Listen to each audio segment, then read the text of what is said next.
amazing! নমস্কার বন্ধুরা, আমি অধীরথ চলে এলাম আমার ঝটপট কিচেনে আজকের রেসিপি নিয়ে।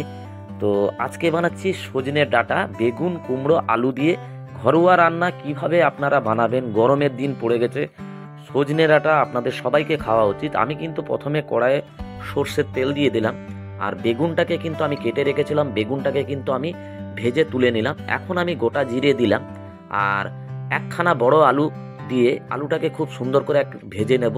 এরপরে আমি কিন্তু একটু কুমড়ো আর 3-4টে কাঁচা লঙ্কাও ভেজে নেব। আর আমি এই ডাঁটাগুলোকে কিন্তু খুব সুন্দর করে আগে ছুলে নিয়েছিলাম, এই ডাঁটাগুলোও কিন্তু দিয়ে দিলাম। আর বন্ধুরা, একটা বড় সাইজের টমেটো দিয়ে দিলাম, আর দিলাম পরিমাণ মতো আদা বাটা। অবশ্যই আপনারা দেবেন, খুব ভালো লাগবে। এটা নিরামিষভাবে বানাচ্ছি, সজনে ডাঁটা অনেক রকমভাবে বানানো যায়। আর আমি দিয়ে দিলাম একটু পরিমাণ মতো নুন, হলুদ, আর দেব জিরে গুঁড়ো। তো এইগুলি থাকলেই কিন্তু আপনারা চট জলদি বানিয়ে নিতে পারবেন সজনের ডাঁটা। আর আমি কিন্তু খুব সুন্দর করে আগে ফ্রাই করব।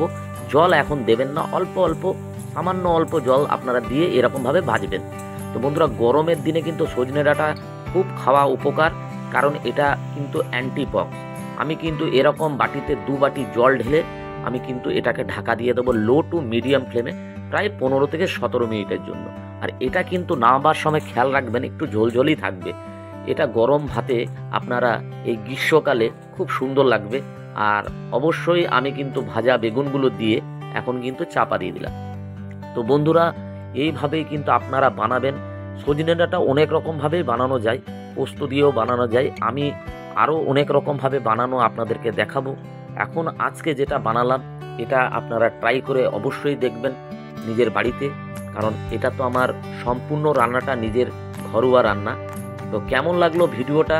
আমি অধীরথ, আমার ঝটপট কিচেনের এই রান্নাগুলো যদি ভালো লাগে তাহলে কিন্তু একটু পাশে থাকবেন, আর অবশ্যই শেয়ার করে দেবেন, লাইক করবেন, কমেন্ট করবেন, আর খুব ভালো লাগলে আমাকে ফলো করে দেবেন, আর ফলো বাটনে ক্লিক করে দেবেন।